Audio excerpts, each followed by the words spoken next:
a girlfriend who accepts me as who I am. I've come to love her even more.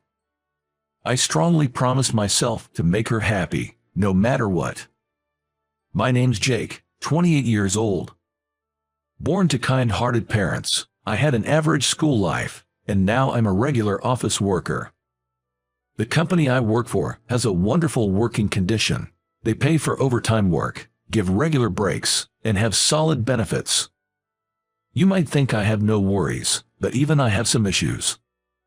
It's about my body shape. I have a naturally large frame. Overweight, well actually, I'm also tall and have a big build, so I'm more like a cuddly bear. Being big isn't a problem. The issue is the gap between my appearance and my personality. Embarrassingly, I'm timid. I get scared easily and can be jumpy. Absolutely no horror movies or roller coasters for me. And while people think I must love meat and eat a lot, beef doesn't sit well with me. I like rice just as much as average guy. Sweets, like cake and chocolate, are my favorite. I can't even drink black coffee. In our modern day, people say we all have different values, but people judge based on appearance anyway. My ex once dumped me, saying she thought I'd be more manly. That was back in college. I was never good with women, and being dumped like that left a huge scar. I ended up growing distant from women. As a result, I'm still single at 28. I've been set up on dates by coworkers and friends quite a few times. But conversations never really took off, and nothing progressed.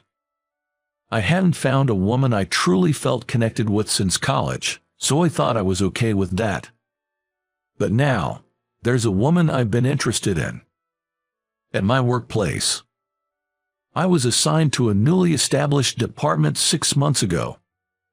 The department, made up of relatively younger folks within the company, was still small and had yet to make any achievements. But everyone is full of enthusiasm to make results and expand this new department, and I feel very fulfilled doing my part. The woman I have a crush on is Jessica, who became the boss in this new department. Despite being 34, she was given a significant role in this new setup. A real successful career-driven woman. Not only is she competent at her job, but she's also gorgeous, with an outstanding figure. She's even been featured in the company newsletter, making her a bit of a celebrity around the office. But what makes her truly wonderful isn't her looks or skills, but her social and friendly personality. In a department dominated by men, Jessica always communicates proactively, which is improving the office teamwork.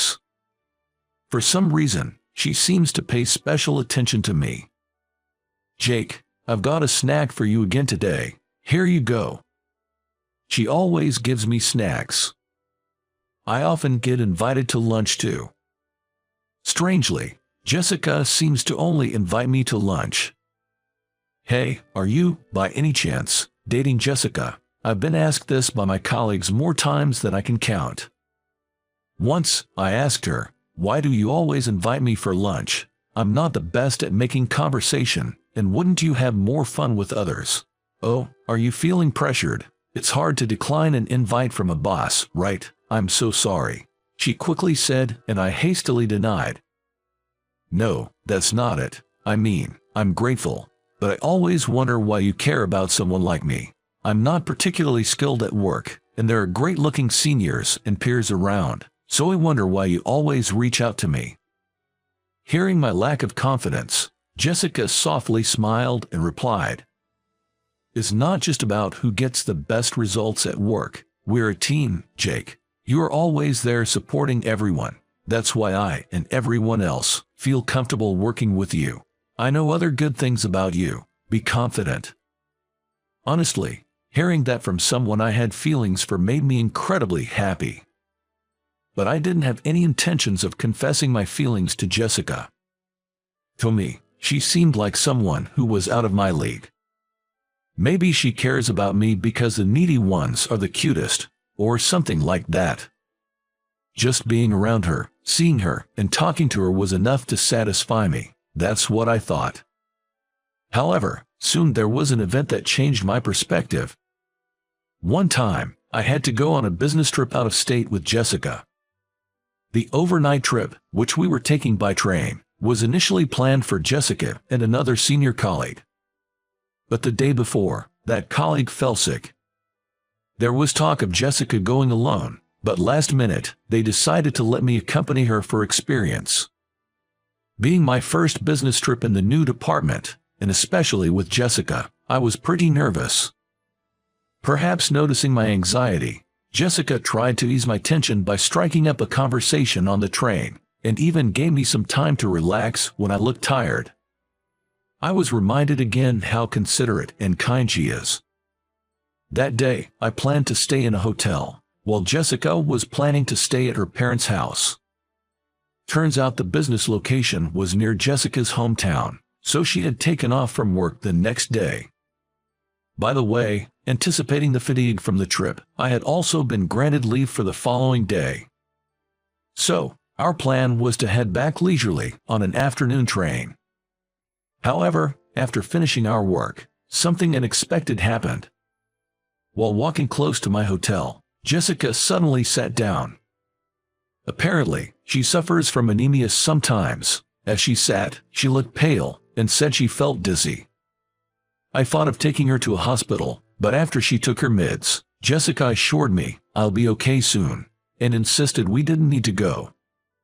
I'll take a taxi to my parents' house from here, Jake. You can head back to the hotel. It's okay, she said, but I was too worried to let her go alone. I got into the taxi with her, deciding to drop her off at her parents' house. I was supposed to head back right after that, or at least that was the plan. But the moment we arrived at Jessica's parents' house, everything changed. I held Jessica's bags and supported her as we stood at the front door of her family's home. When I rang the doorbell of the two-story American-style house, two younger men, who looked strikingly similar to each other, came out. Both of them shouted in unison, "Mom, Jessica brought a guy home." Before I could even react, I heard the hustle and bustle from inside, and several people, both men and women, rushed out. "Oh my, Jessica, when did you get a boyfriend? Why didn't you tell us? We're not prepared at all. Sister-in-law's boyfriend is a big guy, huh?" While I was in shock, Jessica, having a headache, whispered, "No, he's not," she tried to explain, but then three kids, Jack, Leo, and Sam, came running to the door. "Auntie, you're so late. Let's play. Come on. Draw something for us. Draw." Clearly, the kids weren't interested in our story. Feeling overwhelmed by everyone talking at once, an older man, about my size, came from the back and let out a sigh.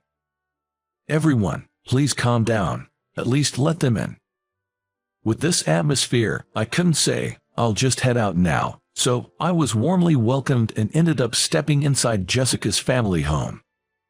Feeling unwell, Jessica decided to rest upstairs, and I was invited into their huge living room.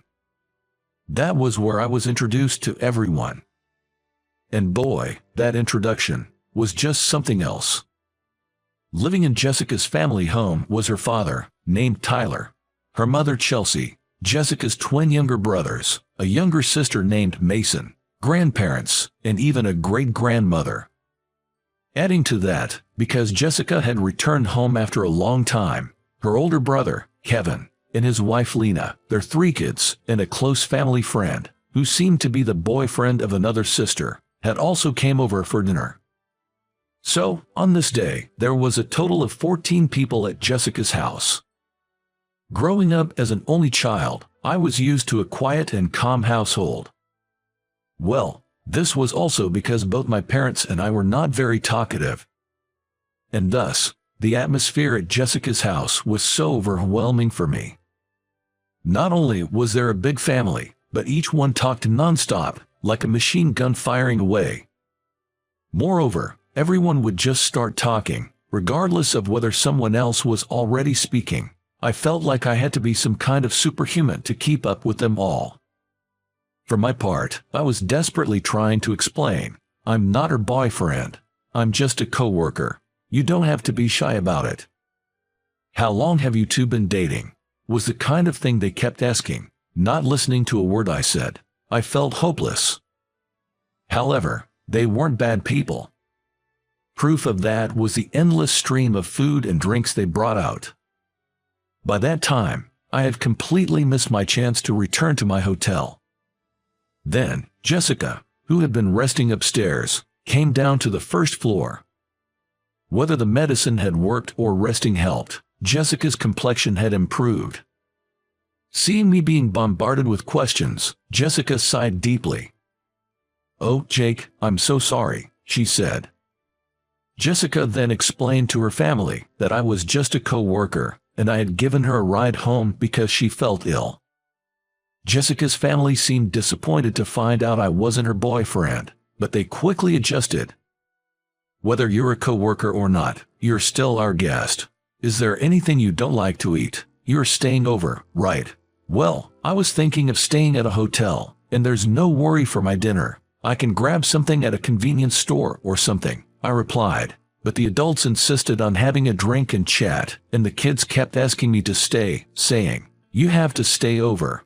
Feeling pressured, I finally called the hotel to cancel my reservation. Jessica leaned over and whispered apologetically in my ear, "I'm really sorry. Are you okay with this?" Even though Jessica said that, the truth was, I was starting to enjoy this place. While having some drinks and food, I'd really warmed up to everyone. I'm not great at talking with women, but the men in this house were quite chatty and made it fun to converse. And while I might be a bit shy, I've always loved lively atmospheres. Being an only child, I've always dreamed of big families. Everyone here is pretty assertive, but they're also hilarious, and Jessica's mom makes some delicious food. Plus, Jessica's twin brothers, Brandon and Kyle, are 26, close to my age, so we got along. No, it's my first time in such a lively setting, but I'm starting to have fun. I'm the one who should apologize, staying over at my boss's family home like this. No, I'm glad you're here. My family's a bit loud, but if you're enjoying yourself, then it's worth it. I couldn't help but think that perhaps Jessica's considerate personality came from this family background. As the night went on and more drinks were poured, Brandon and Kyle brought out an old photo album of Jessica's childhood. Looking through it, I wondered how unexpected this whole situation was. Going on a business trip with my attractive boss to her hometown, and ending up coming close with her family. Even though it was an unexpected event, seeing how pleased Jessica seemed with me bonding with her family, made me glad that I came here. Lost in these thoughts, Tyler, who had been in the bathroom, returned. "How far have you guys gotten?" To which Brandon responded, "We just talked about when Jessica finished elementary school." A tipsy Tyler, along with Brandon and Kyle, have been telling me various stories from Jessica's childhood. "Oh right. Mind if I continue? You're not bored, are you?" To be honest, I suspected the stories from the older guys were a bit exaggerated, but they were darn entertaining. I'm all ears. I was eager to hear more. "Stop talking about embarrassing stuff, okay?" Jessica blushed, a side of her I'd never seen at the office, and it was something new. Even then, the family revolved around the stories about Jessica, and eventually, Tyler, perhaps was too tipsy, dozed off. I noticed others, including the children, had gone to bed. In the kitchen, I could see Jessica, and the eldest son's wife was starting to clean up. Catching a glimpse of Jessica in an apron, an image I'd never be able to see in the office, I couldn't help but feel a surge of excitement. But as Brandon observed me, he whispered to me with a smirk on his face, "You have a crush for my sister, don't you? It's so obvious." "What? No, I mean..." While I blushed in panic, Kyle also chimed in, whispering, "Just spill the beans. Maybe Jessica feels, maybe I shouldn't give it away." After they teased me enough, the two brothers headed to their rooms upstairs. I was left alone in the living room, pondering over Brandon and Kyle's words. I had chosen not to confess my feelings, but what if Jessica felt the same way about me? I tried to keep calm, but memories of the photographs and Jessica's life journey filled my mind. Jessica has always been deeply loved by her family. I thought, if I could be loved by someone like her, I'd be truly blessed. Encouraged by Brandon and Kyle's hints, I began to feel some courage. I felt that if I missed this moment, I might never find the nerve again. So, once the cleaning was done and Jessica returned from the kitchen, I mustered the courage and confessed my feelings. I've liked you for a long time now. I always felt you were out of my league. I thought I should just give up, but I couldn't. I want to become someone special for you. Jessica was clearly surprised by my sudden confession, and her cheeks soon turned red. Do you remember asking me why I was always caring about you? When I first saw you, I thought you were like my father, big in stature, but kind-hearted inside. However, during a business gathering, I overheard you talking about how your size was an insecurity for you. That's when I felt the urge to cheer you up. Indeed, I always felt self-conscious about my large frame and timid personality. I thought you shouldn't feel that way. You always step up for the physical works at the office, right? And you offer to help out with chores, always with a smile. Initially, I just wished you'd have more confidence, but before I knew it, I found myself caring about you more and more. I had no idea she had noticed all those little things about me. My heart was racing, and my palms were sweaty. But when I looked into Jessica's eyes, they were glistening and wavering. I wasn't the only one who was nervous. She took a deep breath and said, "It was me who has liked you from the beginning. If you're okay with it, would you date me?" Holding back my urge to jump in joy, I took her hand and replied, "Yes, yes. Thank you so much," bowing my head. But remembering how sweaty my hands were, I tried to pull away, yet Jessica held on tightly, making it impossible to let go. I still remember the happiness I felt over such a small thing. The next day, after announcing our relationship to Jessica's entire family, they seemed ready to throw a party, despite it being early morning. We managed to avoid that, but I was overjoyed by how warmly her family accepted me. After saying our goodbyes to Jessica's family, we took the same Amtrak train home. Sitting next to each other, we sneakily held hands. It felt like I was a teenager again, and also a bit embarrassing. Just holding hands made my heart race like crazy. She's truly a beautiful person, and a year into our relationship, we got married. Our wedding was lively with Jessica's family in full attendance. During the ceremony, I found myself reminiscing. Me, with my big, bear-like physique, and my stunning boss, Jessica. Despite our differences, we became closer. Thinking back to the business trip to her hometown, everything happened so fast. As I recalled this, a performance started by Jessica's siblings, making everyone laugh till they nearly rolled over. At the same time, realizing I was becoming a part of this wonderful family lifted my spirits. Whether it was happiness or amusement, or both, tears streamed down my face. "You're crying already," said Jessica, wiping away my tears, dressed in a beautiful white wedding gown. Jessica's beauty was so blinding that it only made me tear up more. Seeing this, even Jessica's brothers and father couldn't help but tear up themselves. "Jessica, I'm sorry for crying so much. I'm just so happy and grateful. Thank you for making me a part of such an amazing family. I know I'm emotional, but I promise I'll be a strong man. Just let me cry for today." As I sniffled, Jessica gently wiped my eyes with a handkerchief and said, "It's okay for you to be a crybaby. I'll always be here to wipe away your tears." She accepts me for who I am. I might have married an angel. That's genuinely how I felt, and it was the best day of my life.